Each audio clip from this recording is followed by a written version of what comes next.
Selamat pagi anak-anak semuanya, apa kabar? Bagaimana keadaanmu hari ini? Semoga baik-baik saja. Lauso Maura senang sekali bisa bertemu dengan anak-anak. Walaupun tidak muka dengan muka, tetapi melalui channel YouTube ini, kita bisa sama-sama beribadah kepada Tuhan. Nah, semua anak-anak duduk di tempatnya dengan rapi, dengan manis ya. Siapkan Alkitabmu supaya nanti kita bisa baca Alkitab bersama-sama. Nah, sebelum kita mulai di dalam ibadah sekolah minggu kita, mari kita berdoa terlebih dahulu. Kita berdoa, tutup mata, lipat tangan, dan kepalanya ditundukkan. Terima kasih Bapa di dalam sorga, hari ini kami bisa beribadah sekolah minggu bersama. Walaupun tidak bertemu muka dengan muka, kami bisa beribadah melalui channel YouTube, tetapi kami yakin Tuhan Engkau bersama dengan kami. Tuhan Engkau tolong kami saat kami belajar firman Tuhan pada hari ini. Di dalam nama Tuhan Yesus kami sudah berdoa. Amin. Nah, anak-anak, ketika Lause tanya apa yang membuat kamu menjadi takut, punya perasaan takut.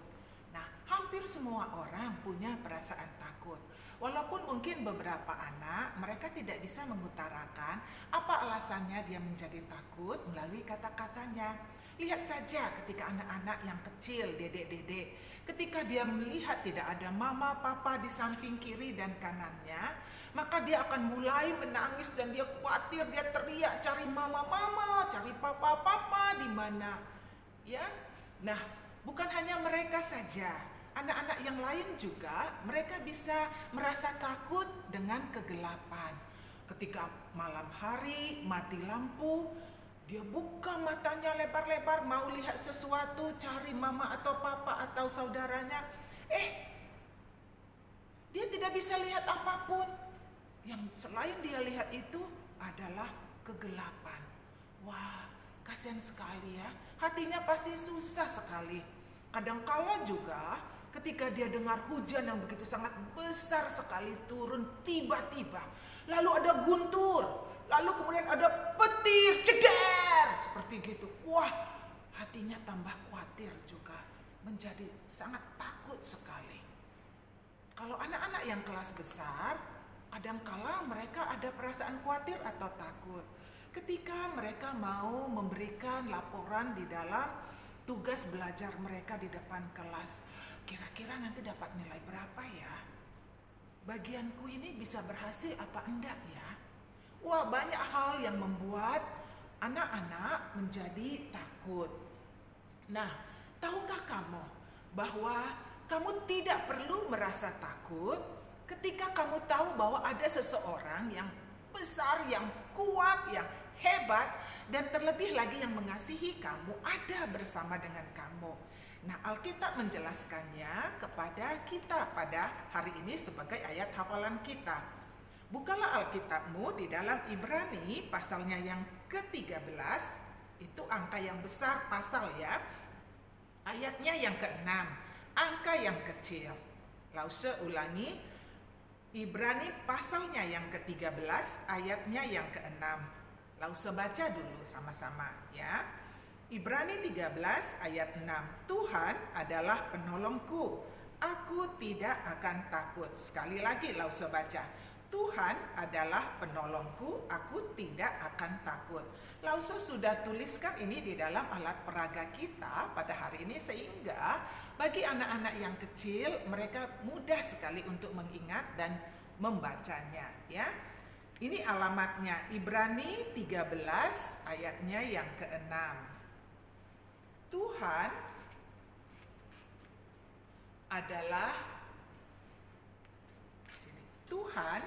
adalah penolongku,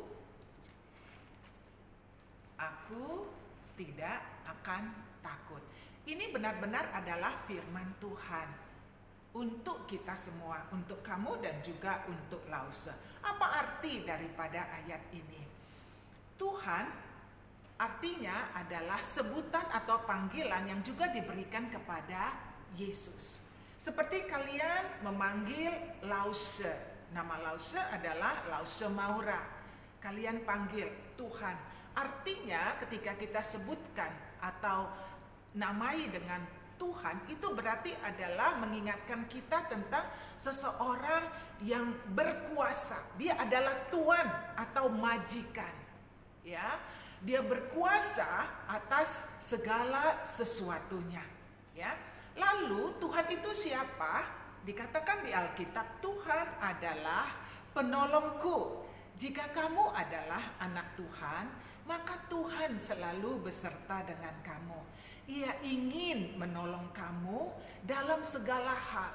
Entah itu hal yang mudah, sederhana, atau hal yang sulit, yang besar, maupun hal yang kecil. Ia bisa menjadi penolongmu senantiasa, selama-lamanya, selalu kapan saja kamu butuhkan. Lalu kemudian ketika kamu katakan Tuhan adalah penolongku, maka aku tidak akan takut. Betul anak-anak, ini adalah firman Tuhan untukmu. Ketika kamu ingat bahwa Tuhan adalah penolongmu, maka kamu tidak perlu merasa takut. Saat kamu mulai takut, kamu ingat. Ingat apa? Oh, Tuhan ada bersama denganku. Tuhan beserta dengan aku. Dia punya kuasa. Dia berkuasa atas segala sesuatunya. Dan kamu bisa mempercayai apa yang dikatakan oleh Tuhan ini, sehingga kamu tidak perlu merasa takut. Kita baca sekali lagi alamat dan isinya sama-sama ya. Ibrani 13 ayat 6. Tuhan adalah penolongku, aku tidak akan takut. Bagi kamu yang sudah punya Tuhan Yesus di dalam hatimu, ingatlah kamu adalah anak-anak Tuhan. Kamu ingat bahwa Tuhan adalah penolongmu. Kapan saja, senantiasa. Ketika kamu takut, kamu percaya anak-anak bahwa Tuhan akan memperdulikan kamu. Dia sangat memperdulikan kamu. Tetapi bagaimana kalau kamu belum punya Tuhan Yesus di dalam hatimu? Ingatlah bahwa Tuhan itu menjadi penolong. Dia adalah penolong bagi setiap anak-anaknya. Kamu bisa menjadi anak-anak Tuhan. Ketika kamu mau percaya, terima Tuhan Yesus di dalam hatimu, menjadi Tuhan dan juru selamatmu secara pribadi. Nah, kita baca sekali lagi ayat ini dengan pelan-pelan supaya kita bisa menghafalnya ya. Mulai dari alamat dan isinya. Ibrani 13 ayatnya yang ke-6. Tuhan adalah penolongku, aku tidak akan takut. Amin. Sekali lagi ya. Ibrani 13 ayat 6. Tuhan adalah penolongku, aku tidak akan takut. Wah, sungguh sangat luar biasa ya ayat hafalan kita pada hari ini. Nah, anak-anak, tahukah kamu bahwa sesungguhnya bukan hanya anak-anak saja yang pernah merasa takut. Hei, kamu tahu, orang dewasa juga pernah merasa takut. Alkitab, firman Tuhan ini menjelaskannya, menceritakannya kepada kita. Wah, luar biasa sekali ya. Bagaimanakah ketika orang dewasa itu merasa takut? Nah, kita akan lihat di Alkitabnya. Nanti kamu bisa siap-siap buka di dalam Markus pasalnya yang keempat di dalam Perjanjian Baru ya. Nah, bagaimana ceritanya? Nah, pada waktu petang hari, ketika sudah selesai pelayanan, maka Tuhan Yesus dengan murid-muridnya, dikatakan oleh Alkitab, mereka pergi ke seberang danau Galilea.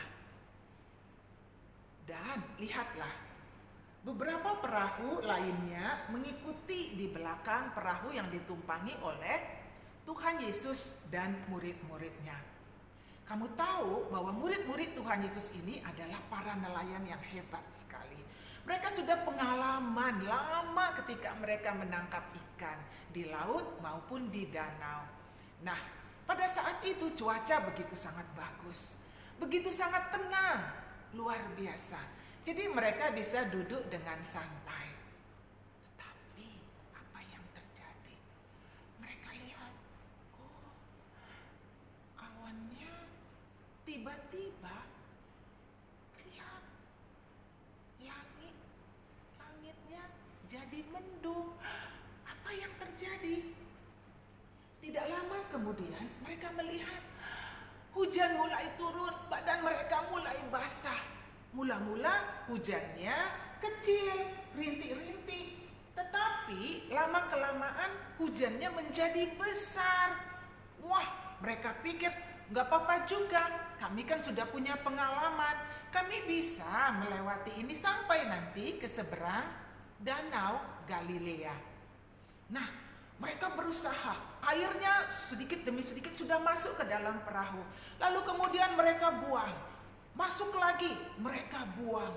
Lama-kelamaan, rupanya mereka lihat ombaknya begitu sangat besar. Tadi ombaknya kecil saja, tak apa-apa. Sekarang ombaknya sudah sangat besar.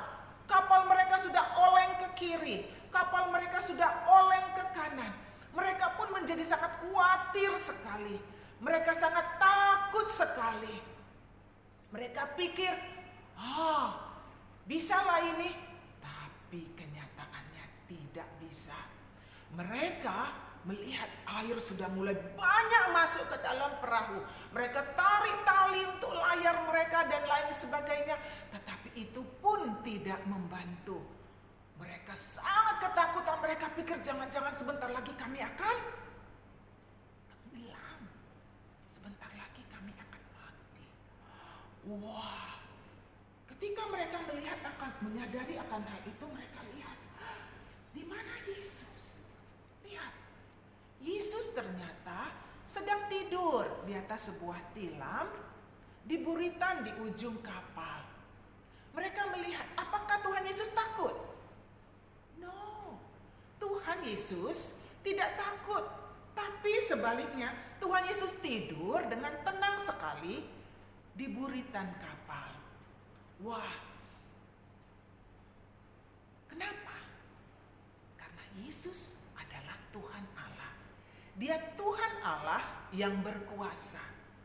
Tapi kalau Tuhan Yesus berkuasa, kenapa dibiarkan dengan begitu saja? Kenapa enggak memberhentikan badai itu, gelombang itu, guntur dan gurus lain sebagainya yang menakutkan mereka? Hari itu ternyata Tuhan ingin supaya mereka belajar bahwa Tuhan Yesus adalah benar-benar Allah dan Dia berkuasa atas segala sesuatunya. Murid-murid hari itu perlu belajar pelajaran yang khusus pada hari itu. Nah, kamu tahu anak-anak, bagi kamu yang sudah punya Tuhan Yesus di dalam hatimu, kamu bisa percaya. Ingatlah bahwa Tuhan memperdulikan kamu. Ketika banyak hal-hal yang membuat kamu menjadi takut menimpa kamu, terjadi di dalam kehidupanmu, ingatlah bahwa Tuhan Yesus berkuasa dan Dia peduli dengan keadaanmu. Entah itu ketika kamu mau ujian, mau ulangan, hatimu penuh dengan rasa khawatir. Kadangkala kamu melihat mama papa selalu bertengkar lagi. Kamu kadangkala berpikir, apakah mama papa sebentar lagi akan berpisah? Dan itu sangat menakutkan bagi kamu. Kamu merasa tidak nyaman. Apalagi dengan ada wabah virus corona pada saat ini. Apakah aku kena? Bagaimana aku berjalan? Aku pegang ini kah, pegang itu kah? Dan lain sebagainya. Banyak hal memang sesungguhnya yang membuat kamu, khususnya anak-anak di sekolah minggu, yang menjadi takut. Tapi apa yang terjadi? Apa yang perlu kamu lakukan ketika kamu merasa takut? Ingatlah, hari ini kamu belajar. Ketika kamu merasa takut, percayalah bahwa Tuhan memperdulikan kamu. Kamu lakukan apa? Maka ketika kamu takut, kamu bisa katakan kepada Tuhan. Kamu berdoa, ceritakan apa yang menjadi perasaanmu. Ketika kamu sedih, ketika kamu senang, ketika kamu takut, kamu bisa ceritakan apa yang menjadi perasaanmu, apa yang kamu alami di dalam hidupmu kepada Tuhan Yesus. Dan kemudian setelah itu, kamu kutip kamu sebutkan kepada dirimu sendiri ayat hafalan kita yang sudah kita pelajari hari ini. Kamu masih ingat ayat hafalan kita? Tertulis di mana? Di dalam Ibrani pasalnya yang ke-13 ayatnya yang ke-6. Kita baca sama-sama. Tuhan adalah penolongku, aku tidak akan takut. Betul. Katakan itu dengan tegas, dengan bersuara ke dalam hatimu. Maka pada saat itu otomatis pikiranmu akan memikirkan tentang Tuhan yang Maha Kuasa. Dia berkuasa atas segala sesuatunya. Dan itu akan membuat hatimu menjadi tenang. Hatimu menjadi damai. Betul. Inilah yang perlu dipelajari oleh murid-murid Tuhan Yesus pada saat itu, bahwa Tuhan Yesus adalah Allah yang berkuasa. Berkuasa atas segala sesuatunya. Tetapi para murid-murid itu, mereka tidak tahu akan hal itu. Sehingga mereka merasa cemas yang luar biasa. Ketika mereka sudah tidak tahu lagi apa yang harus mereka lakukan, mereka lihat, oh, guru ada di sana. Lalu mereka mendatangi Tuhan Yesus. Lalu kemudian Alkitab bilang seperti ini, mereka datang kepada Tuhan Yesus, lalu kemudian mereka bilang begini, "Guru, guru, engkau tidak pedulikan kepada kami? Guru, guru, bangun. Engkau tidak peduli kalau kami binasa. Engkau tidak peduli kalau kami binasa, kalau kita binasa." Betulkah bahwa Tuhan Yesus tidak peduli kepada mereka? Tidak. Tuhan peduli kepada mereka. Bahkan Tuhan Yesus sangat mengasihi mereka. Sama besarnya dengan kasih Tuhan kepada kamu pada saat ini. Begitu besar kasihnya Tuhan Yesus kepadamu sehingga dia mau datang ke dalam dunia ini. Untuk apa? Untuk menyelamatkan hukuman dosa-dosa kamu di atas kayu salib. Karena hukuman dosamu yang seharusnya kamu tanggung digantikan oleh Tuhan Yesus di atas kayu salib. Dan ketika dia di atas kayu salib, darahnya tercurah. Dan darahnya itulah yang mengampuni semua dosa-dosa kamu dan memberikan kamu hidup yang baru. Lalu Tuhan Yesus pada saat itu di atas kayu salib dia meninggal. Lalu kemudian dia dikuburkan. Tetapi ajaib sekali. Pada hari yang ketiga dia hidup kembali. Hidup untuk selama-lamanya.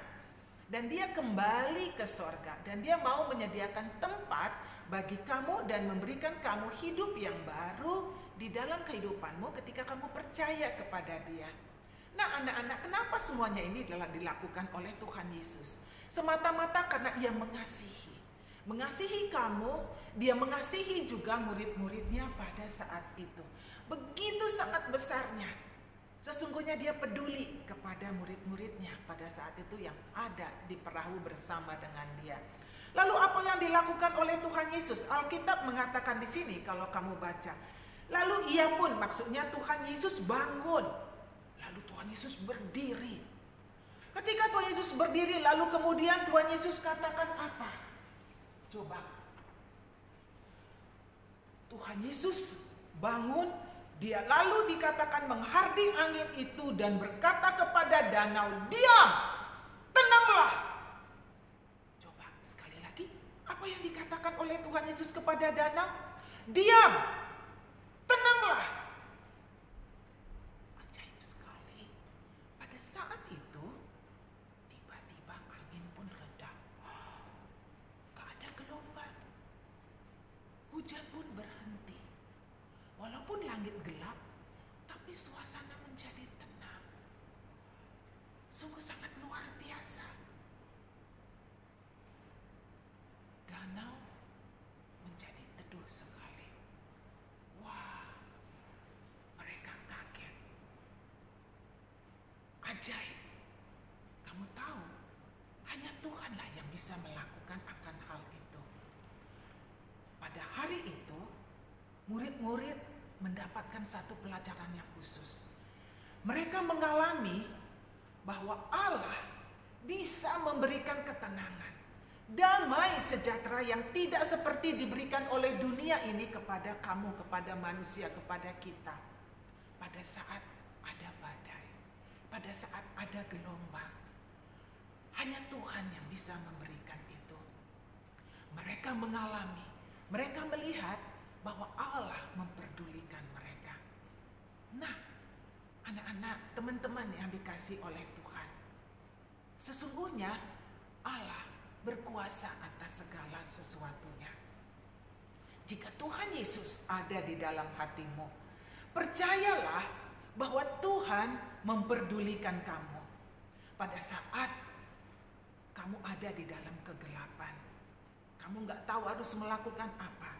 Pada saat menghadapi wabah virus corona pada saat ini yang banyak sekali orang merasa cemas dan ketakutan. Pada saat ketika mungkin kamu melihat papa, mama atau saudaramu, kungkung, nai-nai atau siapapun mereka sakit yang terus menerus, kapan sembuhnya? Kamu merasa khawatir sekali. Apa yang akan terjadi? Tetapi kamu percaya bahwa di atas semuanya itu Tuhan memperdulikan kamu. Ada Tuhan yang memperdulikan kamu. Apa yang membuat kamu takut? Kamu ceritakan, katakan kepada Tuhan di dalam doamu. Ceritakan perasaanmu kepada Tuhan. Dan kemudian kamu kutip ayat hafalan kita pada hari ini di dalam Ibrani 13 ayat 6, Tuhan adalah penolongku, aku tidak akan takut. Minta tolong kepada Tuhan. Dia peduli dan dia akan menolong kamu. Nah, anak-anak, Tuhan bisa saja menolong kamu pada saat itu juga. Tapi kadangkala kamu harus menunggu beberapa waktu supaya kamu bisa mendapatkan pertolongan dari Tuhan. Tapi apapun itu, pastikan bahwa kamu percaya Tuhan memperdulikan kamu. Ingatlah di dalam kehidupanmu sehingga kamu gak perlu merasa takut. Walaupun ada hal-hal yang membuat kamu takut, tapi kamu bisa merasa tenang. Kamu bisa merasa damai. Ingatlah ayat hafalan kita pada hari ini ya. Kita akan ucapkan sebanyak 2 kali. Bersama-sama ya. Ibrani 13 ayat 6. Tuhan adalah penolongku, aku tidak akan takut. Sekali lagi, Ibrani 13 ayat 6. Tuhan adalah penolongku, aku tidak akan takut. Amin. Ya, mari kita berdoa. Tuhan yang baik, kami berterima kasih bahwa Engkau beserta dengan kami. Engkau ada senantiasa untuk kami. Tolonglah kami Tuhan, untuk tetap percaya bahwa Tuhan peduli kepada kami ketika kami takut. Terima kasih Tuhan. Di dalam nama Yesus kami sudah berdoa.